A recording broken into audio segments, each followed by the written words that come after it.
Magandang araw, meron tayong pinakuloang ubod ng niyog. Ayan, kumuha ang asawa ko sa Quezon. Ito, hindi igigisa natin. Gagawa tayo ng sauce nito pagkagisa. So, mag-prepare na tayo ng bawang at sibuyas. Dahil hindi tayo nakabili ng fresh na pork, ito na lang muna ang gagamitin natin. Ayan, giniling ng Argentina, ready to use. Ayan, hiwain lang natin ng ganito. Kasi dahil ito'y malambot na, napakulaan na natin. So, mabilis lang natin itong igigisa. Ayan. Ayan lang. Ayan po. Ayan.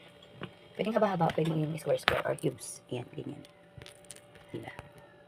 Ayan, igisa muna natin yung ating pork giniling na nasa lata. Pagkabis, sibuyas at bawang. Ayan, tigangin lang natin po. Saka natin lagay ating gulay na ubod. Ayan, malapit ng tumigang. Lagyan na natin ng asin, paminta at pampalasa yan. Lagyan na natin yung ating ubod na ginaya. Ayan. Okay, tapos halu-haluin natin.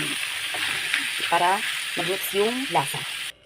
Ayan, after 5 to 10 minutes, okay na. Luto na yung ating ginisang ubod na may giniling. Tara, kain na tayo. At gagawa naman pala ako ng